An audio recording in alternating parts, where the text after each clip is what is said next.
few years ago, I moved into a one-bedroom apartment in Melbourne, Australia. It was my first time living on my own. The apartment block had been built in the 1930s. I'd been there for a few months when I came home from work one day and went into the bathroom. I saw something strange. A wooden board, which had covered a hole in the ceiling that led to a small attic space, lay fractured in two pieces on the ground. I examined the pieces. The board was an inch thick, and it would have taken Bruce Lee to break it. I thought the landlord had sent someone to work on the attic. I was frozen stiff with fear. Someone is up there for sure, I thought. I emailed pictures to the landlord asking if anyone had been there, with an undertone of annoyance, since she hadn't warned me. Her reply read, "Please call me as soon as you are able to." I called, and she explained that her last two tenants had said the same thing happened. She promised to replace the board, and she did. A month later, I woke up one night around 4 a.m. My body was covered in goosebumps. It felt like someone was rubbing his or her hands on me. Everything was silent, but then I heard a dragging sound coming from above my bed. It was as if someone was pulling a sack of potatoes. I froze, convinced someone was up there. There is no way an animal could make that sound. After 5 minutes, I worked up the courage to turn on the light, armed myself with a cricket bat, and walked to the bathroom. That's when I saw that the new board covering the hole was broken in two. I felt sick. The dragging sound had stopped, but I heard something else, whispering. The sound was clear and coming from the attic. It sounded like children's voices, and I could hear one sentence repeated over and over. "It's your turn. It's your turn." I switched on every light in the apartment to make things feel normal. It was 5 a.m. and dark outside. I watched TV to try to unwind. Then a fuse blew.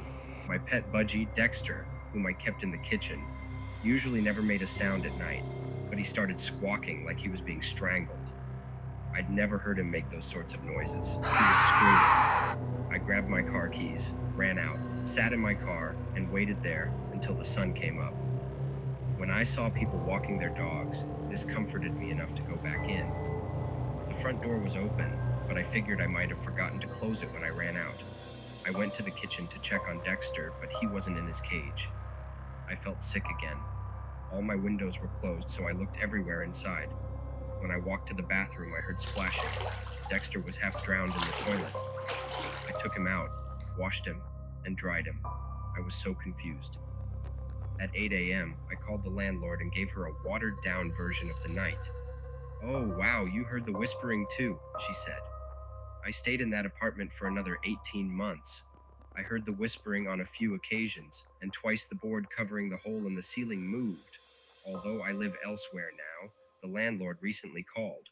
She said that her new tenants had begged to speak with me about some of the stuff that's been going on there. Forget it.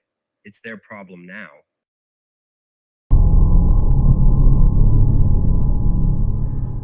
One night when I was 10, I was woken up by my bedroom door opening, followed by someone sitting on my bed. I recalled of a light brush with a very persistent ghostly apparition. I felt my leg grazed and the bed sink under a person's weight. "It's just Mom," I thought, and I opened my eyes. It was not my mom. I found an eyeless boy. He had black empty sockets, about my age, sitting at the foot of my bed. He extended his hand, and in it was a little box. I was startled, but reached out. He pulled back. I reached again and said, "Give it." Then I blinked, and when I reopened my eyes, he was gone. But I could still see the imprint where he'd sat on my bed. Fast forward 5 years. My girlfriend came over to do homework. After she finished, she took a nap while she waited for her parents. When they arrived, I tried waking her up. She opened her eyes suddenly, looking up at a corner where the wall met the ceiling. She pointed there and went back to sleep. I shook her again. She came to full consciousness, and I explained what she'd done. She looked haunted. Up on the wall, I saw a little boy with no eyes. He was there, in a Spider-Man pose, staring at me. I freaked out and told her my story about the same kid. Fast forward another 5 years. I was with the same girlfriend, and we had a 2-year-old. We were living in my parents' house, in my old room. My daughter started waking up at the same time every night, and she'd talk. After a while, I noticed she had almost the same conversation every night. I playfully asked her once whom she was talking to. She said, "It's a little boy. He's nice. He's lost and looking for his mommy." My daughter's nightly conversations continued until we got our own place later that year.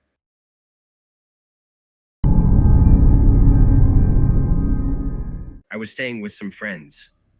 Home alone, I kept to the bedroom. When I went into the kitchen, there was an older man sitting at the table with some kind of foot infection. He was trying to fix it himself by cutting pieces off with a pocket knife. He tries talking to me, but I can't understand him. He has some sort of speech impediment, so I go back into the bedroom. He comes in and starts yelling at me in gibberishish. I just ignore it, and he goes away. He comes back in yelling again, but this time he says, "What's your fucking problem? Why do you keep ignoring me?" Which I understand clear as day. When I go to speak, I can't form words, the exact same way he can't. Almost as if I have a speech impediment. He says it ain't very fun, is it? And walks away. When he leaves, I feel like I'm dying, like my body is shutting down. I can't breathe or speak. I try to call my friend, but when I do, I can't form words still, and my vision becomes distorted, almost as if time wasn't working right. Like my mind and the world around me were not in sync anymore. Speeding up and slowing down, where my mind feels like it's not working anymore. I'm frantically trying to video chat them at this point. They get irritated and hang up on me. I lay in the floor, in probably the most pain I have ever been in my entire life. This man comes back in and tells me next time, don't ignore those less fortunate than you. I am the goddamn devil, and you best remember it. He then walks out the front door and slams it louder than it probably heard a door slammed in my life. When I told this story to all of the 5 people living in this home, they said a man matching that description would never have been there. They didn't have any friends like that and didn't let strangers in their home. His skin from where he was, doctoring his foot, was still on the floor.